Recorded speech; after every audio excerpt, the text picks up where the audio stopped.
If you want to invest in real estate and you want to buy properties without having to get a bank loan, without having to go through all that red tape, whether the market is good or bad, banks are lending or not lending, I'm going to show you exactly how you can make sure you can buy investment properties in any market in today's deal breakdown on one of my latest seller finance properties. Let's get it.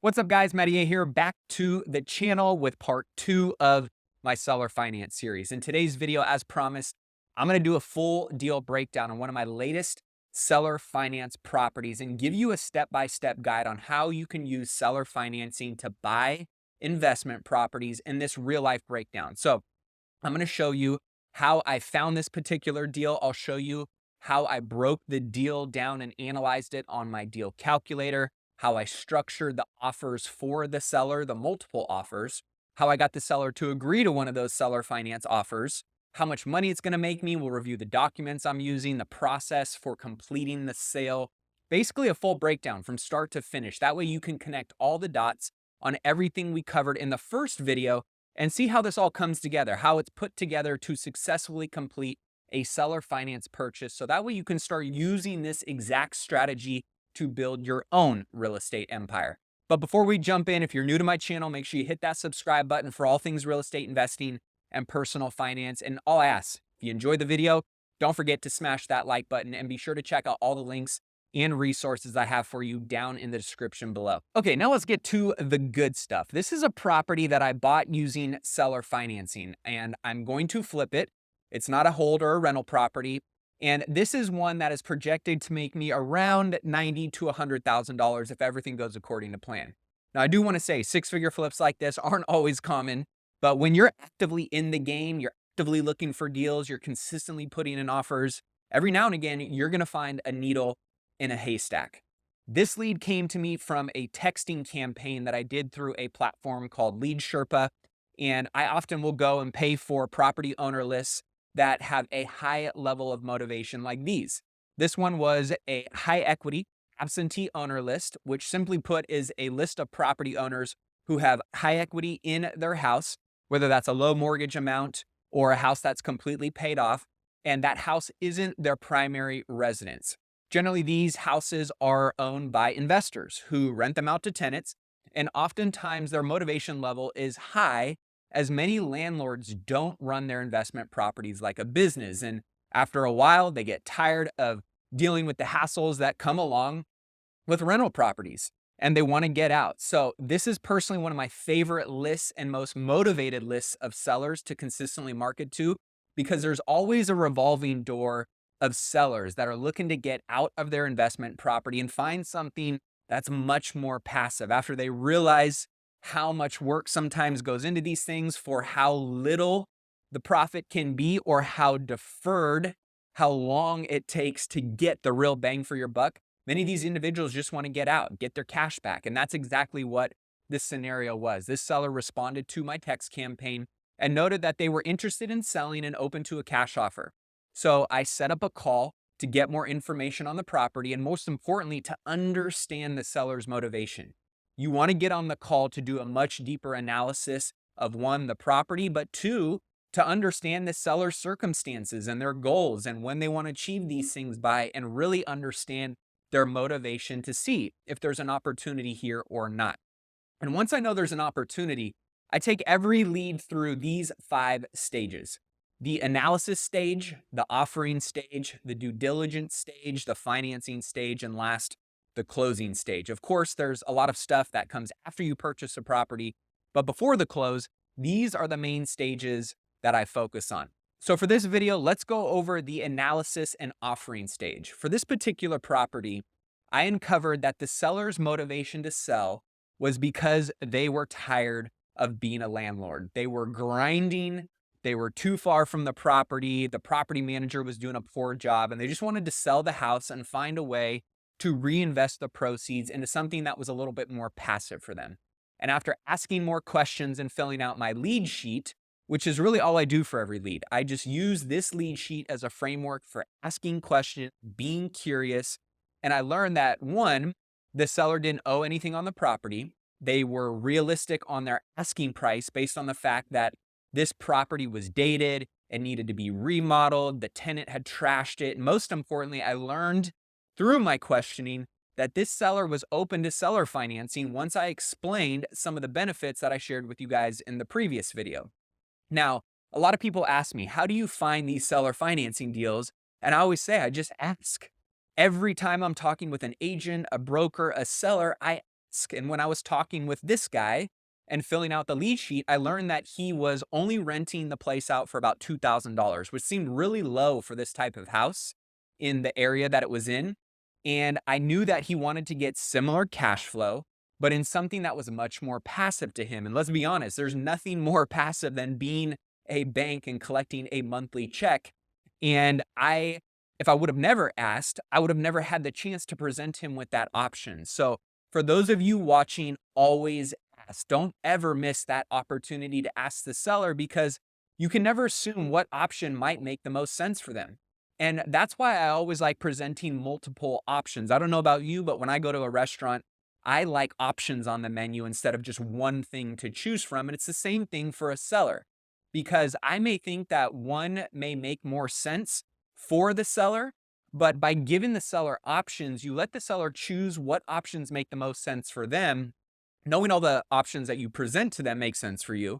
And that's the best way to find that win-win. And in this case, all I said was, if I can get you close to the same cash flow or better that you're currently getting on this property, but you're not going to have to deal with the trouble of being a landlord, to deal with toilets and taxes and tenants, you don't have to deal with maintenance or upkeep on the property, would you be open to seller financing and acting as the bank on this transaction? And the seller, after a little bit of discussion, said yes.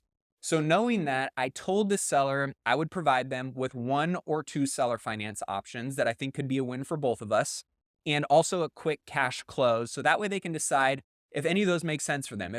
If they do, great, we're going to be ready to rock. If not, no harm, no foul. And they were happy with that. And that's where I started playing with different options on the calculator. So let's take a look at how I came up with these options. When it comes to this calculator, real fast, the main things you need to know are your exit price, your estimated rehab costs that will be required in order to get the property in a condition that supports that exit price, the estimated amount of time that you're going to be doing this project from start to finish, from purchase to sale. And then you can start kind of working backwards on an offer amount that hits your profit and return goals.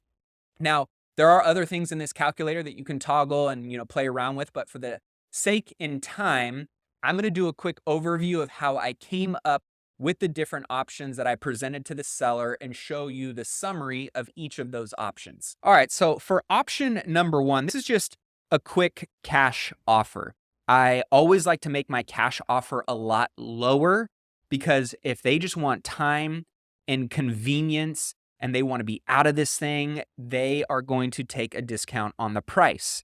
But that being said, that may be something that makes sense for a lot of people. And while there have been many situations where sellers can make a whole lot more money, the motivation level was so high and time was of the essence and so important to them, they took a lower cash offer and made less on the sale. So I always like to make my cash offer much lower. So this one, I offered $475,000. I knew that the estimated rehab costs were going to be around $90,000.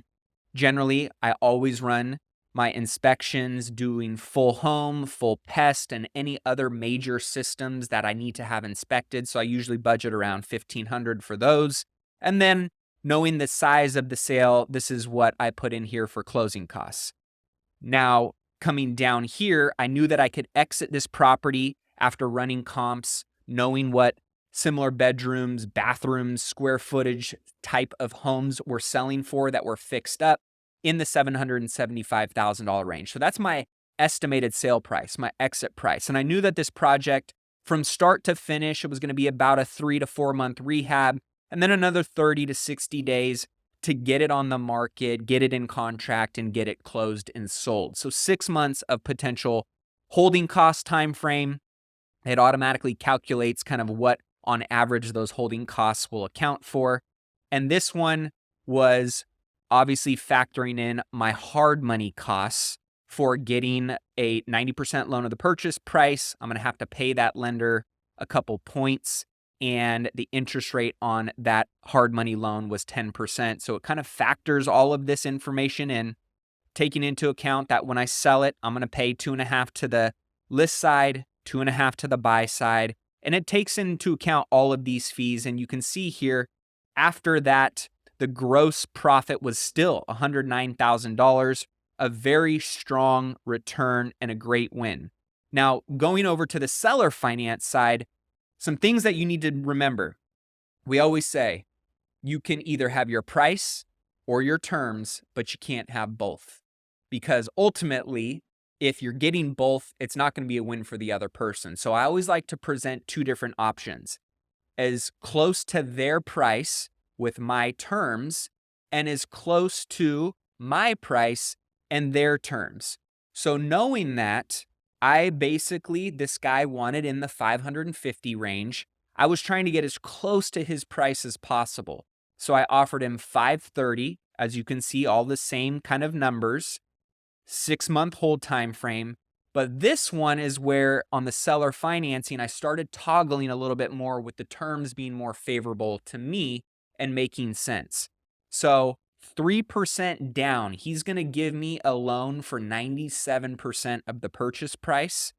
The interest rate is going to be 5%, because I knew that he was renting it out for what? About $2,000. So I was still going to be able to pay him on a monthly basis more than he was making before.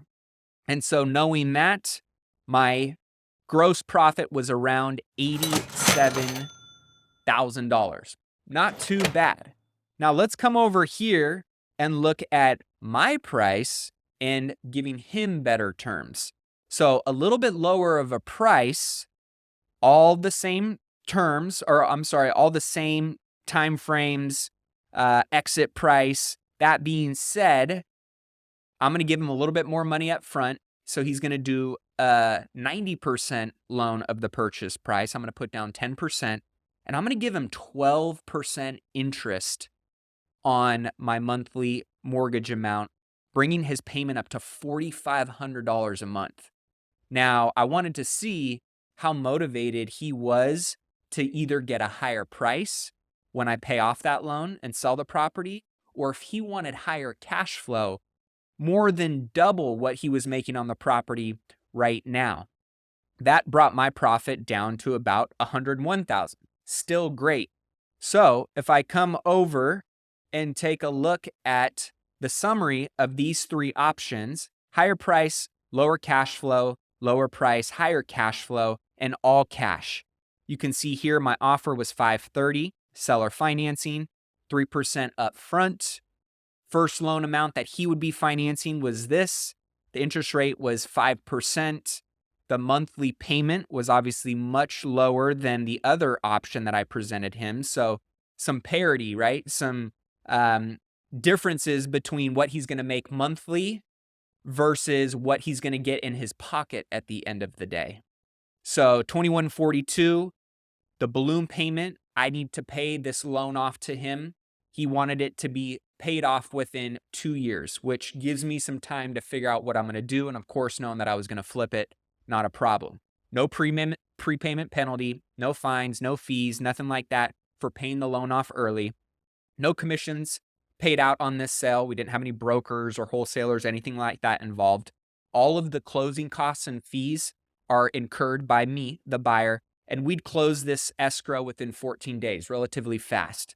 Same thing on option 2, just a little bit different in terms of lower price, less money in his pocket when I pay off the loan, but more cash flow along the way. So based on, hey, does he want more money at the end of the day, but he's not as worried about monthly income? Or maybe it's, hey, I want more monthly income and I'm okay with making a little bit less when you pay me off. Again, we want to give them options. And then of course, the last one, all cash, much lower, but we're going to get this done in 7 to 10 days. You have all your money right now and you can walk and figure out whatever it is that you want to do.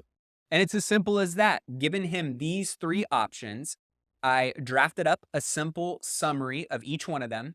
I emailed them over to him, And then I followed up with a call to walk him through it. This is a very important part of this process. Don't assume the seller is going to understand what you're presenting to them, because not everyone is familiar with seller financing and how it works. So it's always best to send it over, make sure you can review and explain the options with them, and then answer all of their questions on that call to give yourself the best chance to get them to accept your offer. And it was very simple. And once I do a hard close on the phone based on what direction I can kind of guess they're leaning towards, after I walk them through what the next steps are, then it's sending over a formal purchase and sale agreement with the offer. Once they execute in it, we open escrow and we're off to the races. And that's it. That's how I go through the analysis and offering stage on a hot lead. It's really quite simple. And in the next video, I'm going to dive into the due diligence stage and the financing stage on everything you'll need to do while you're in escrow. And then last, the closing stage to ensure that you have a smooth transaction to get it across the finish line and to really complete and solidify this seller financing. So stay tuned for that.